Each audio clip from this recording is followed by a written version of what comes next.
Hello, hello. I think we're going live. I think I've got everything set up. Yep, it looks like we're going live. Awesome, awesome. So, welcome to a Tuesday evening here up in the Gold Coast. It's 5:30, and I want to be able to share with you some conversations about dating, confidence, and resolving any kind of conflict that you're experiencing. And so this is really an open invite for you to kind of start the conversation. And I guess I'm gonna start the conversation, aren't I? So I'm gonna start tonight's conversation as a theme about resolving conflict and just setting the stage for how to resolve that conflict.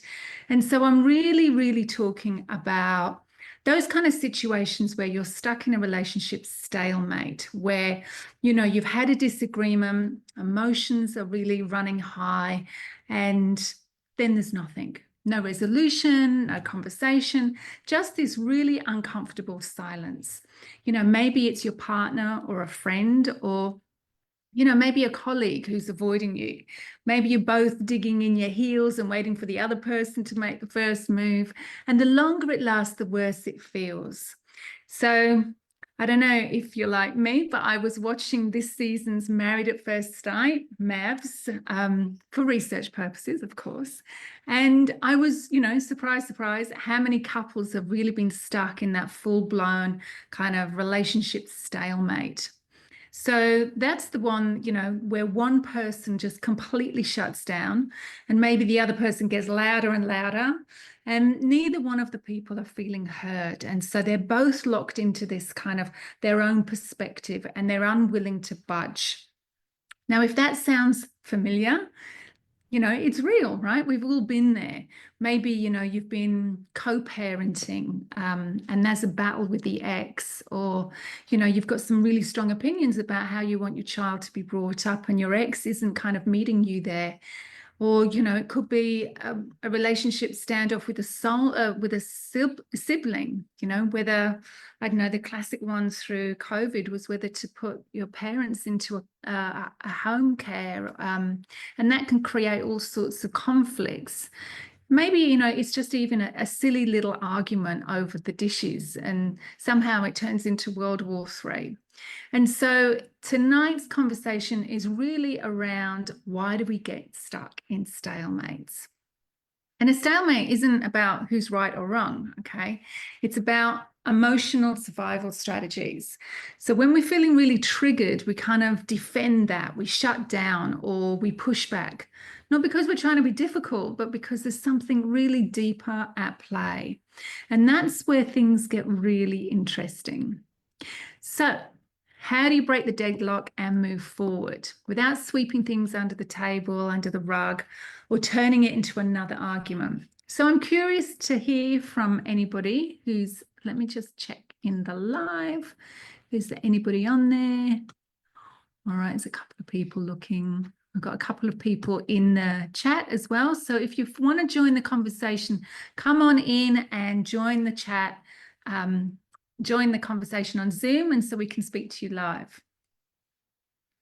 Okay, so tonight I'm going to show you how to break this stalemate. I've got some slides as well. So I'm going to show you a walkthrough. It's a step-by-step method, and it really is about recognizing the emotional dance that's happening just beneath the argument.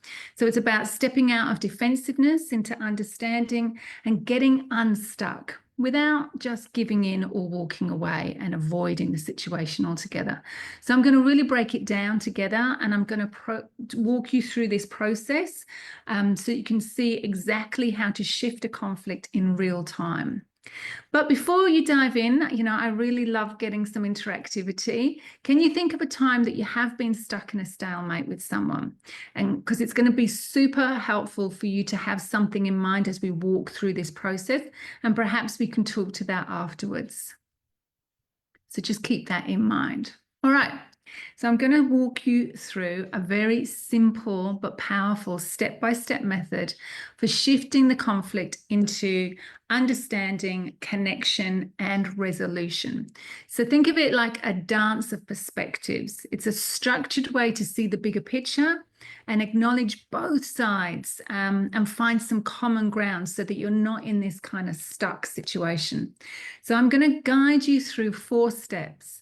And by the end, you'll have a new tool for tackling those tricky moments, whether, it's in your romantic relationships, your friendships, or at work. So let's get comfy and let's pull up the first slide. Let me see if I can do this. No, that's not working. Oh. Don't you love technology? When it works, it's fantastic. And when it doesn't work, it's just not that one. We don't want that one. Sorry, bear with me. Let's find where I put that one. And it's not looking. All right, hold on one sec. We'll find out why. And then we'll go to that one. There. That's the one I want. Cancel. There we go. Hopefully you can all see that. Okay, so this is dealing with a stalemate situation. So we're looking at those moments where the conversation goes a little bit sideways, emotions flare up, and then we get that radio silence. Maybe they're avoiding you, or maybe you're both stuck in a cycle of defensiveness and hurt feelings, right? So this is what I like to call the dance of perspectives. And it's a structured way to step outside of your own feelings and just see, the bigger picture and move towards a resolution. It's about keeping things really, really simple. And so I'm going to step it out over the quadrants. That's a little bit of a pun for you. Okay, let's see if this works. I love it when I'm using new tech. Okay, let's see if that works. Yay, okay. And so this is like the 4-step quadrants. So each step shifts your perspective so you can see the situation from a really new angle.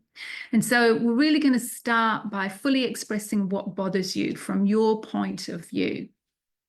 So just for the example, just for the sake of this, for people that are watching, let's just say, when you go cold on me, this is going to be from my perspective. We're going to be up in this first person, your perspective for you. So I'm going to explain when I go cold and when you go cold, and stop talking to me, it triggers all these old wounds that I have of abandonment. And I notice that I can overreact and place blame. So the goal here isn't to attack, it's to acknowledge that you own your emotional reaction. So that's in that first person. And then what we're going to do is step into that first person and explain your perspective in all the negative, if you like. If it's seeing things that potentially are triggering to the other person. And so that's when I say, when you go cold and stop talking to me, that triggers these old wounds of abandonment. So that's me taking responsibility for my part in it and being able to say, this is what I'm experiencing. And it's the negative aspect. You're not trying to defend anything here. And so then you go into the positive of their perspective. So you see here, you're still coming from your perspective, but you're seeing the other person's. So this is like saying the positive of their argument. So I realize that when you take space, it's not because you don't care about me. You're actually being careful with your words. You're trying to make sense of things in your own time. So when you actually become maybe emotionally avoidant, it's not that you don't care, it's because you're needing time and space to process, and that's your way of doing it. So in this sense, I'm letting the other person know that I'm seeing the positives of their behavior or of their words and their actions. And this really helps to soften the conflict, because it shows that you're willing to see the other person's side, right? So that you're able to see what their perspective is. And then this is where it gets fun. The other person. So you invite that other person to see what is positive about your perspective. So they might say, when you get defensive, I see that's because you really care deeply and you want this to work through. You want this to work out. And so this really is a massive shift in the dynamics from blaming to understanding, because it's forcing you to see the perspective in a positive light from their perspective, from the other person's point of view. So then we get down to the last one, and that's about them finally encouraging the other person to take time to reflect on the possible downside of their actions. So they might say, I can now see how my withdrawal could trigger your abandonment wound and make you feel defensive.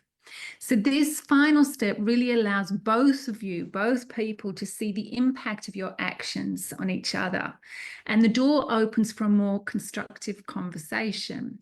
And so it really, really works. Instead of just constantly trying to argue your own perspective and your own point of view, when that happens, neither party is feeling heard or understood. But when you go through this dance, both parties are definitely being heard. They're being understood, because you're having to articulate the positive aspects of what the person is saying to you, and they're having to do the same for you. So it's, instead of saying, it's like you're not getting stuck in who's right or wrong. This exercise really shifts both people towards empathy, awareness, and real resolution. So you're going to get to feel heard and validated, and they get to feel heard and understood instead of attacked. And together you're going to create this new way forward. So just keen to hear if anybody wants to just share, how is that landing for you? Is that something that you think that you can work with?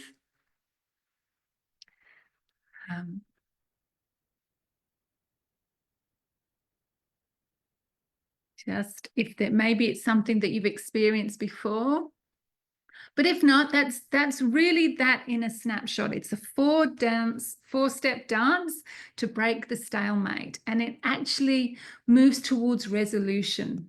But if you get to this fourth step and the person you're having this struggle with doesn't offer their own negative perspective, you can go, well, congratulations. You may have accidentally signed yourself up for the one-person therapy session. That you've just tried to learn this. But just in case, just smile, nod, and gently remind them, this works best when the both of us are doing the dance. Otherwise, you're out there doing the Macarena all by yourself. And so if all else fails, just leave an awkward silence long enough for them to wonder if they should start talking, or if you've secretly, mastered the art of telepathic guilt trips, so that they actually invite themselves to share the negative aspect of their argument. But, on a serious note, just to keep practicing this, and you'll notice a shift in how you communicate and resolve conflict. Like I said, the goal isn't to be perfect here. It's about creating better understandings and less frustration, and much more fewer aggressive, passive-aggressive kind of dishwashing standoffs, where you're standing there slamming the dishes down and not really enjoying each other's company or actually getting anywhere. So just to step it through with you again, you have your perspective, and you've both given your perspective because you're in that stalemate. So you offer the negative aspects of your own argument. You offer that up and bring that to the table so that the other person knows you can see the negative aspects. And then you say the positive aspects of what they have been sharing with you, so they feel heard and validated. And then you invite them to share the positive aspects of your own argument. That will make you feel heard. It will make you feel like they've understood you and they can hear you. And then that's the invite for them to say the negatives about their argument, which is what's causing the stalemate in the first place. So that's the lesson for today. I'd love to continue the conversation and hear from you if anybody's keen. But if not, I'll continue this conversation next week and bring another little tip that we can discuss, or you can email me directly and let me know any topic that you want to cover in next week. But I'll stick on for a little while longer. And let's try and do that. Yay. And I think if anyone's keen to jump on a call with me and talk about this one-to-one so that you're not in this kind of public space, then I invite you to just scan the QR code and book an informal chat with me so that we can discuss this in a maybe more private setting so that you're not feeling so open in this space.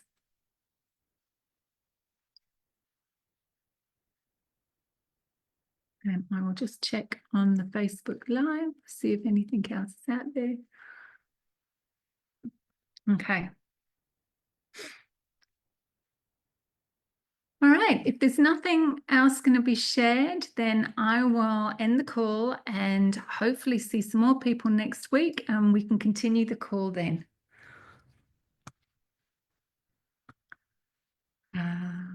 Get the text sorted. Okay.